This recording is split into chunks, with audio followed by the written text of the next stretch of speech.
Welcome into Other People's Shoes. I'm your host, Neil. Today I get the privilege of sitting with Anna, one of my wife's longtime friends.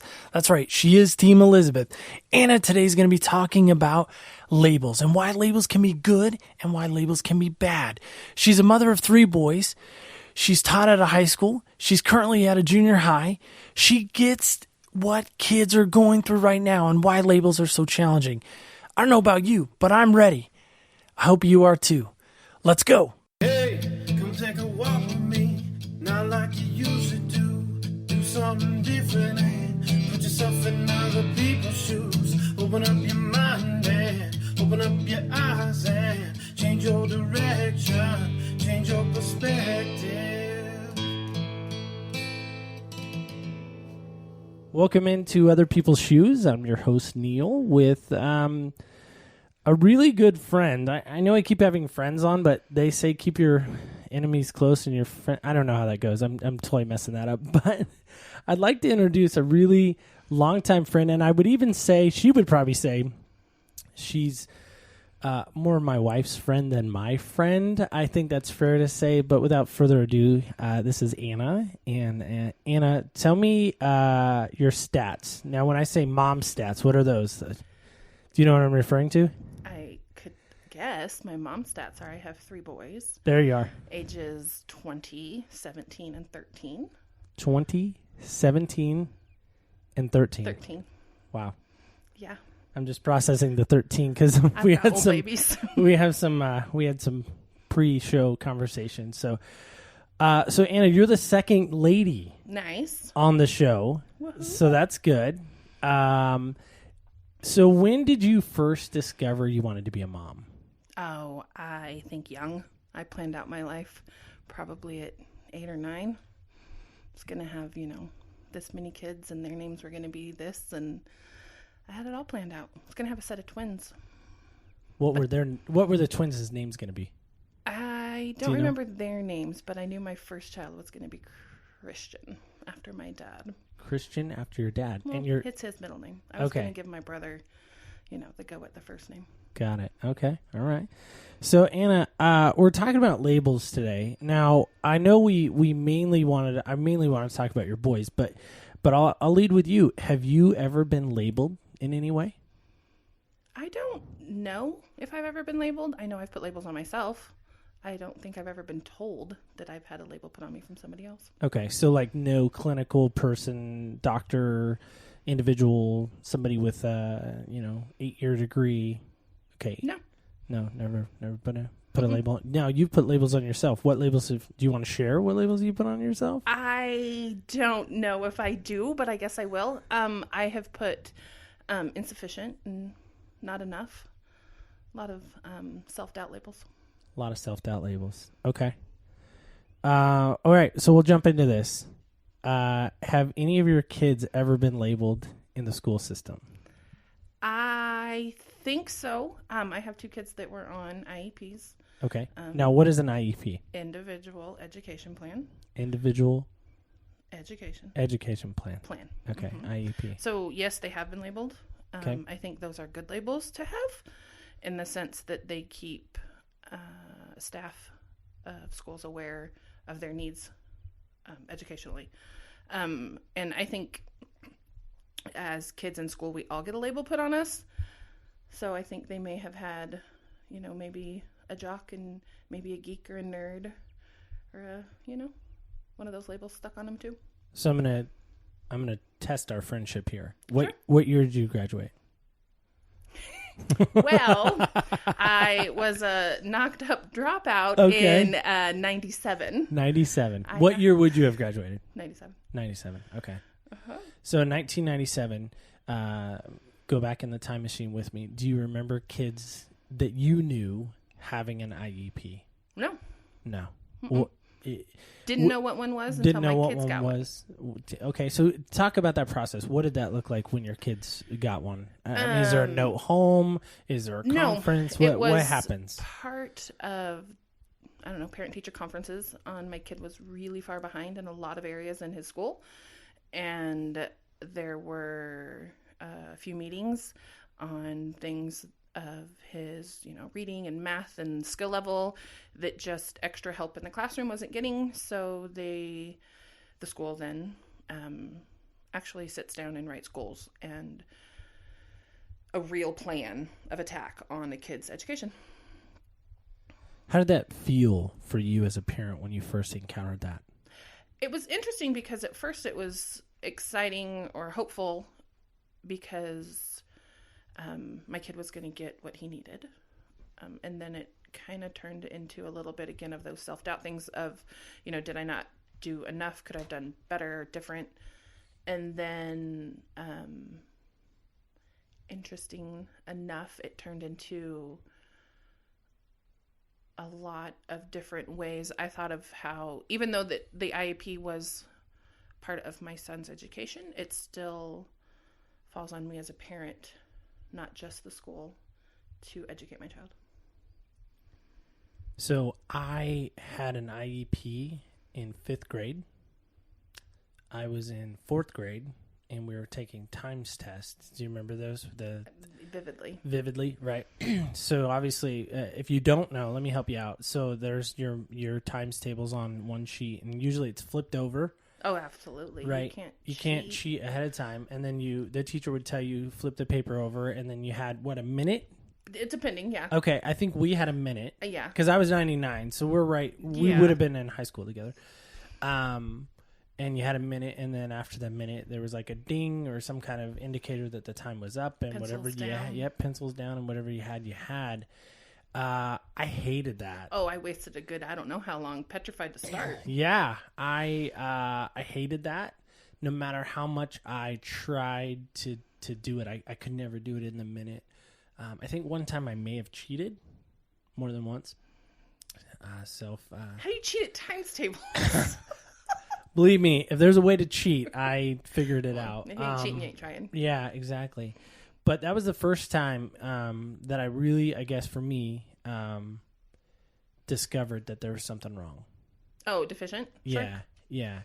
And like I said, this IEP thing to me resonates because, like I said, for me personally, I walked through not only the rest of elementary school, but then middle school, and then, through high school as well.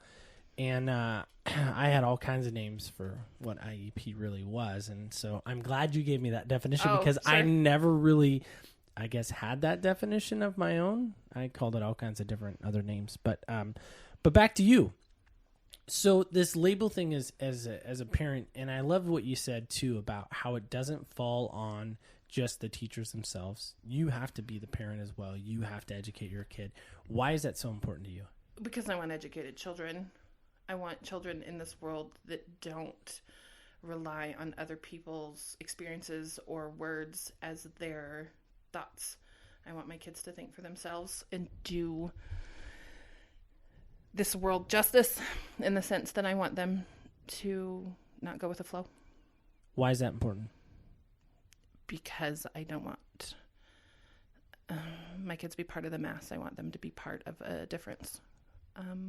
This world is going to hell in a handbasket, and if we just go along with the flow, we're just going to hell in a handbasket with everybody else. I like it. We'll move on. Why do you think labels are so damaging to kids?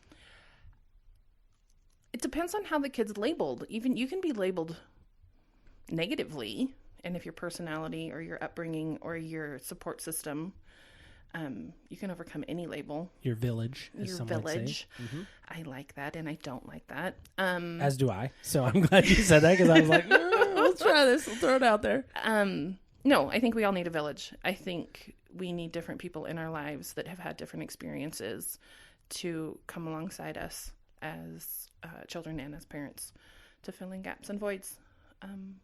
But back to the question, you can have a label put on you of insufficient, and you can strive to be better than anything. If you really have the gumption and the want to, you can take a label off. And just because you're labeled doesn't mean that's who you are. God created you to be something. So even if you are that label and God needs you in that position, then you're supposed to be there. And with our village, we can use it as positive and to be who we are meant to be. Can you think of a time where a label may have enhanced a kid? Because I know you have some schooling experience now. You've been a teaching assistant. Did I get that right? Yeah. So now you've seen kind of from a parent perspective, but you've also now seen it from, we'll say, even an educator's perspective. Yeah, that's where I think labels can be a good thing. Is if you are labeled and the education system notices that label and does their best part, then that label can, benefit. Whereas if you are not labeled and you fall between the cracks, that can be just as damaging. My mom ran a daycare center for years growing up, and even as an adult, she ran a daycare center. And I remember there was one time I went to the daycare center to, probably stop in and say hi, and my mom was in the baby room. And the babies, some of them could walk or crawl, swim, sort of. None of them could walk.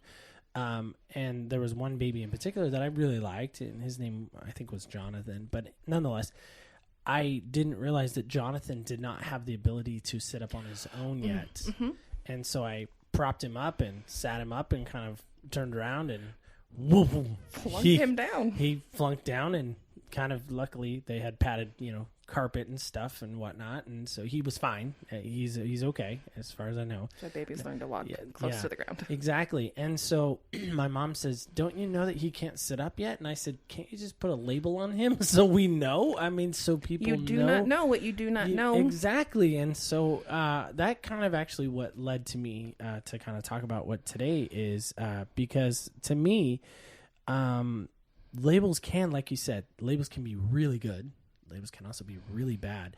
Can you think of an instance in your education experience where a label may have been, maybe somebody had been mislabeled? Do you have an instance? I probably can't talk about it, but you don't have to give names that have been labeled that, because I wouldn't want you to ever violate that. Maybe students have been labeled that are labeled. They should be labeled. Okay. But that label can be used as an excuse. Mm. And I think if we don't strive to be better then, we can never be better then. I think a lot of times I have only lived up to my expectation of myself. And if we don't make higher expectations for ourselves and our kids, we'll never know what they're truly capable of. I agree with that wholeheartedly. And yeah, I wouldn't want you to violate any confidentiality or anything like that. Of course it's just hard for me to talk about people without using names. Exactly. So. You could make up names like, well, when I was dealing with LeBron James. Just kidding. Probably shouldn't do that. Yeah, either. Probably not either. Maybe he'll listen one day. LeBron James. Yeah. Okay, as a mom of 3, what was the hardest part about school for you as a parent? When I realized it was a lot more my responsibility for their education than their teachers. Okay. Because I'm not an educated person, but still, they are with me way more than they are at school. And it is just as much my responsibility as that teacher's responsibility, their educational needs. Do you think parents fail to understand that in this day and age? Absolutely. Okay.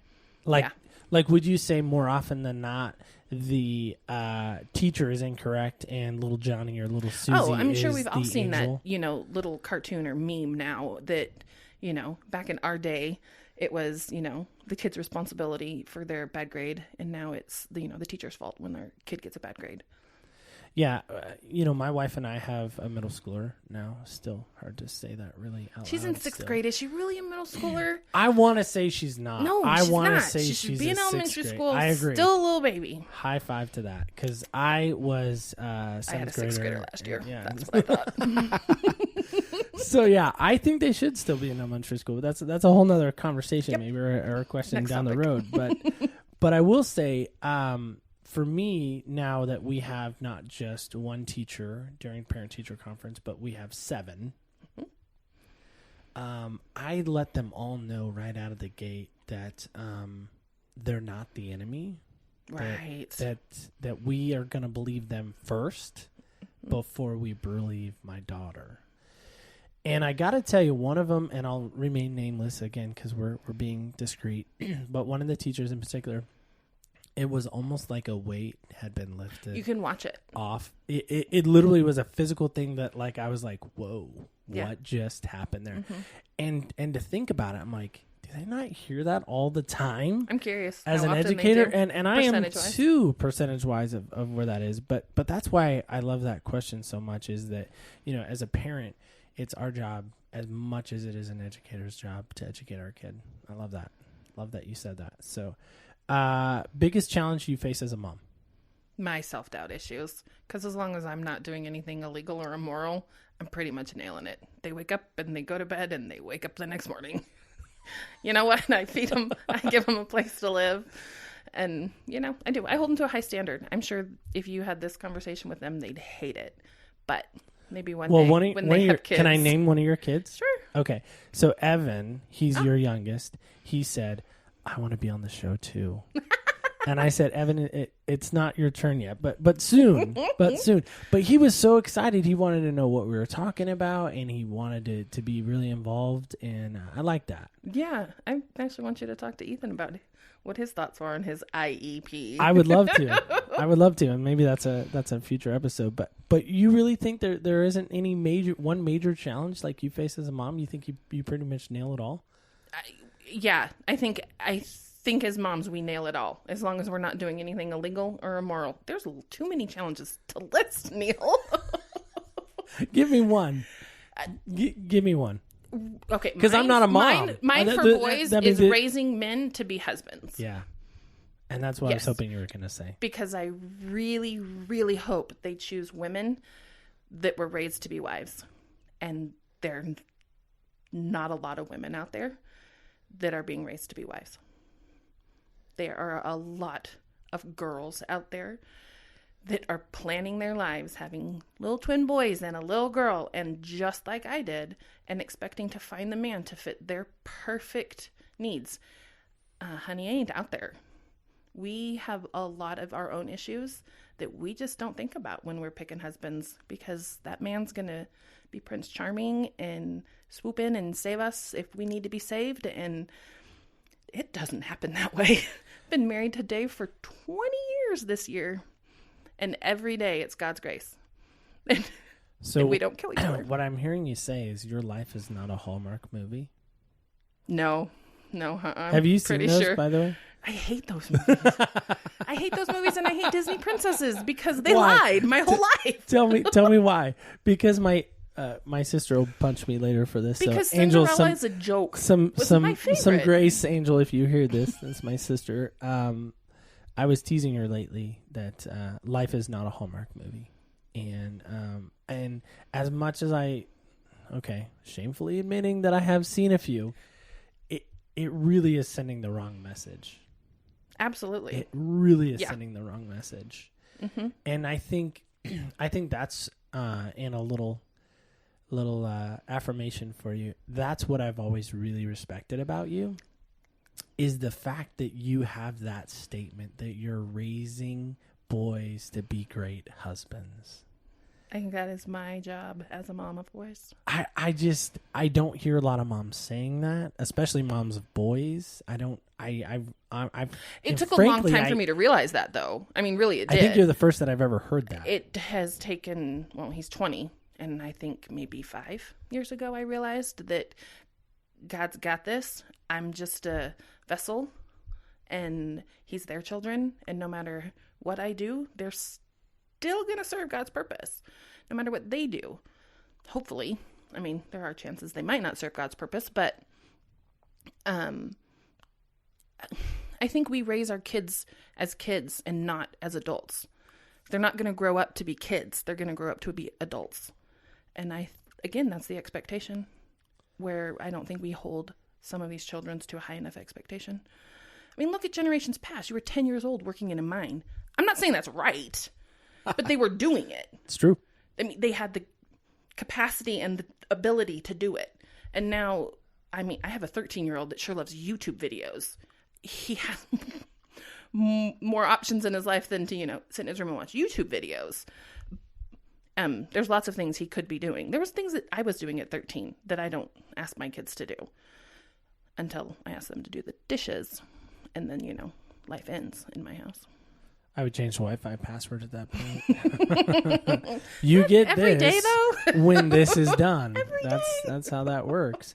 But no, I hear what you're saying, because there are reports and stories even out there of people that fought in World War II that lied about their age to go and fight. Pearl Harbor obviously shook a lot of that generation up to the point of what 9/11 did I think for a lot of people that I know. But again, I just, this notion that it's all on an educator, it's all on that person to do everything, and you just kind of sit back on cruise control as a mom and dad and say, okay, have fun, little Johnny, little Susie, you go get yourself an education. Don't raise drug dealers and immoral right people. We're all upset at the way the world's going, but we're not raising our kids to change it. Why aren't we raising our kids to change it? Because we like to be cozy and comfortable and sit in or what did you say? Cruise control. Cruise control, yeah. Because it's a lot easier to sit on cruise control and hope that our kids make their own choices and hope that somebody teaches them, our morals and values. That's not how it works. It's not how it works, unfortunately. Okay. What's and it doesn't necessarily have to be one thing. What would you change about this education system that we currently are in? I would change the parents. You would change the parents? Yeah. I don't think we can change the education system. I have 3 boys. They've all been to the same elementary school, the same junior high, and a couple of different high schools. 2 different districts. It's the same. There's nothing different. We have the same issues, the same problems, the same challenges, and the same good things about the education system in different, grade levels and school districts. I really think if we could, as parents, be better and understand that we have just as much responsibility as the education system, I think it would be different. And I guess that's the hardest part, is because I was trying to think back even when I was a student and what I liked about the education, what I didn't like. But again, I'm a kid, so I have kid filter, kid lens, young adult lens, young adult filter. But it just seemed different than it is now. And I don't know how it's different. It feels different. I think I don't know, because I totally agree with that statement. And I would go to, not everybody knew everybody's business when we were kids. Our playground issues stayed on the playground unless there was a big issue, and then we dealt with it at home. And either our parents told us that that's just how life is, if it wasn't a big deal, and there are mean people out there, and there's mean kids out there. And if it needed to be dealt with, hopefully our parents dealt with it. If they didn't, that just created problems in the kids. That's why we have therapists. And now with social media, I think people know too much of people's business. And I think you're onto something there, right? So I remember in elementary school getting in a fight, chasing a kid home from school and actually getting in a fight with him. You did the chasing? I did the chasing. I did the chasing and then the punching. And I remember he had glasses and he had braces, and I remember I messed both of those up, and I remember I had to mow a lot of lawns to pay that stuff back. But there wasn't a threat of assault. There wasn't a threat of juvenile hall. There wasn't any of that. Nowadays, and I'm not saying bullying doesn't happen, and I'm not saying bullying is okay. Let's be clear on that. Not saying that at all, but I'm just saying it just seemed different in the standpoint of, like you're saying, if somebody didn't like something you're doing, they go home and they write a Facebook post or a Twitter feed or make a YouTube video about how terrible of a person you are. That didn't happen in our day. We didn't have any of those things. No, we got to be a schmuck behind closed doors. Right, and I guess that's what I'm saying, because. And I think that's where the education again comes back in, and I think that's where telling your kids and helping your kids understanding just because little Johnny or Susie says you're this doesn't mean that you're really that. Very true. And again, that's where I bring it back to parents. If we're teaching our kids that other people do not get to tell them who they are, I think that would go to a lot thicker skin and a lot more self-value and self-worth, and knowing that you were created to be this amazing, beautiful, God-given image. The parents can teach their kids to trust themselves more than the opinions of others.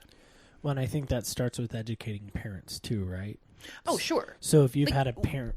come by it honestly. Yeah. I think I came by it honestly because I watched my mom on how not to raise kids. And Dave and I have said it many a times that our marriage is on how not to do it, or that's how we learned. We watched our parents, not be the best in the marriage category, and we made a decision. I don't know exactly when I made that decision, but I wasn't going to be my mom. And I think just because I had a good village and found a really good broken man that loves Jesus as much as I do, we made it work and are making it work. Well, and again, I think that goes back to a point to be maybe flushed out a little bit more, as the fact of you're doing it. You're not quitting. You're not, even when it's the hardest and it's the darkest and it's the scariest and it's the freakiest moment of your life, you're like, it's easy to just throw up your hands and say, I quit. I'm done. I'll move on to the next, whatever. But to really dig in and say, no, we're in it for the long haul, I think is, again, a great testament of who you are as a person and who you're raising. I hope so. Thank you. Yeah. Okay. So in golf, they have a phrase called a mulligan, which is like a do-over. Believe me, I've used those a few times. You get one do-over as a parent. What would it be? Or mulligan, some would say. Okay, I guess I could answer this the way I really want to answer this and say I believe in the butterfly effect, so I wouldn't change anything. But if I had to answer this... Ashton Kutcher is not walking through my door, by the way. I would Weird movie, but yeah, go on. Actually, I've never seen the movie, but... Oh, okay. I would wait. Dave and I did not refrain from having Ethan before we were married. And so I would wait. And if everything could be the same, and if Dave and I could have actually held it together and, waited till we were married, that's what I would change. Okay. I can't leave that alone. Yeah, I was waiting. All right. So why is it important to wait in your mind? Because faith is one thing. Faith is one thing, sure. Sure. You got to set that that aside so for that just first a second. and foremost. Okay. Yep. We and the believe reason, that. That's fine. I think that's hard to set aside. I know it is. Because as a girl, we hold boys to Prince Charming standards. And I was so willing to be loved that I gave away my most cherished gift way too soon. And the guilt and the shame that comes from that via the enemy has affected my entire life up until even this point. Enemy can still use it against me. Sorry, can't keep faith out of it. No, it's fine. And I wouldn't want you to. So would you agree with the fact that once that decision was made and that choice was chosen, that a label was in a sense put on you? Oh, sure. And describe that if you're willing. Oh, and I tease about it now because it's a really good it's almost icebreaker. 20 years from now. Well, yeah, but I do. I said it earlier, that I was a knocked up dropout. Right. I guess that is a label that you could put on me.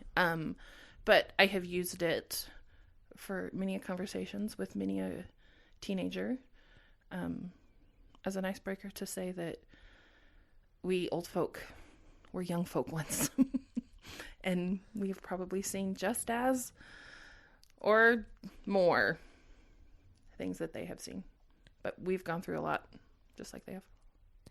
Well, and again, I think that leads back into just that whole education thing, right? this idea that your experience really is your education. Oh, sure. Absolutely. And so what you've learned along the way is, hey, don't make this choice. This is what it feels like. This is what happens. This is what the domino effect would be, or in your case, the butterfly effect.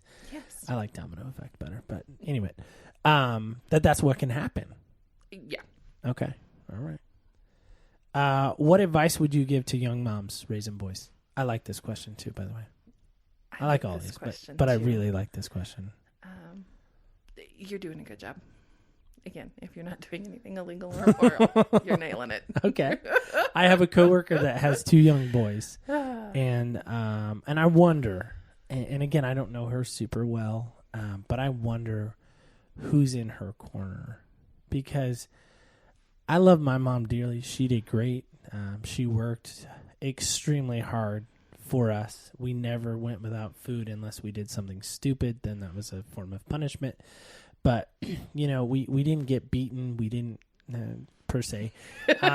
We had a house over, a roof over our head. We never were within, we always had what we needed. Not necessarily everything we wanted, but that's a good mom too. But my dad was, in and out being a Marine. But I just wonder, as a young mom, if you could go back and talk to that young Anna, what would you tell her? I would tell now her... to the almost 38-year-old Anna, right? No, almost 40. Oh, 40. I didn't want to say that, but 40 but you 9 days. You said it yourself, so. I would tell her to trust men. I would tell her to find some good ones and to increase her village and get her boys surrounded by awesome men, because the bigger the village for them, the better. Because raising a boy in a girl body is very hard. They do not act like I act. They do not think like I think. Yeah. Because they're boys. Because they're boys. Okay. Mm-hmm. All right. Last question, and then we're going to play a game. Sure. Last question. Which one is your favorite? Oh, you'd have to ask them. I'm sure they'd all tell you. Well, I know who they tell you, but interesting. Who would they say? I'm not answering that question. All right. That was a trap question, by the way. So there isn't one, because like it depends. It really depends. I love all 3 of your boys. Because I love like all 3 I of my really boys love too. Ethan. But right now I have a 20-year-old that's still in my house. Yeah, I'm not sure if he would qualify. I love Ethan's competitiveness, because he is super competitive. He's annoying. Yeah, he's kind of annoying, but I love Eric too, because of his quirkiness and. But his competitiveness is almost worse than. It is. It almost he's a little more magnifies. intense. He is very intense. Yeah, I've played games with him level. and then changed the rules on him. Not Nope. a good idea. You can't do that. Not a good That's idea. rude. No, it's fun. And then I love Evan's heart.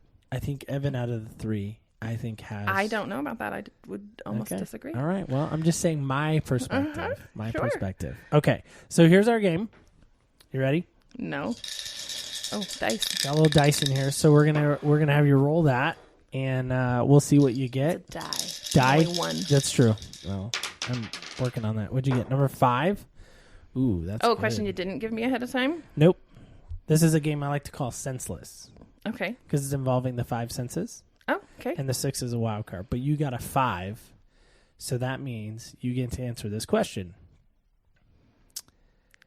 Favorite thing to taste? Oh. Sweet. What kind of sweet? Anything sweet. Do you I have like- a personal favorite, or no? I don't know. Like ice cream? Do you have a favorite ice cream that's sweet, or? I have a favorite ice cream, mint chocolate chip. I like baked goods. Okay, so it doesn't matter as long No, as it's I like sweet. sweet. Got it. Okay, well that was Or it. bubbly. Bubbly, I like sweet and bubbly. What Soda is- pop. soda pop too. Okay, all right, great combination. Well, Anna, thanks for letting us walk in your shoes for a little bit. And Hope you have fun. yeah, well, this is all about perspective. So it's always great to get different perspective from people. Anna, I just want to say again, thank you for taking a few moments out of your day to come and be a part of Thank you this. for making me do this. making you. Wow. Yeah, pretty much. All right. You bugged me A enough. lot of bribery, a lot of badgering. That's Badgering. I don't know if I got anything out of this. Bribery? Am I supposed to get something? No. Yeah, I didn't think so. Just the satisfaction of helping a friend out and telling all your friends about being on the show. So thank you again for letting us walk in your shoes. And as I always like to say, it's always different when you walk in someone else's shoes because it's all about perspective.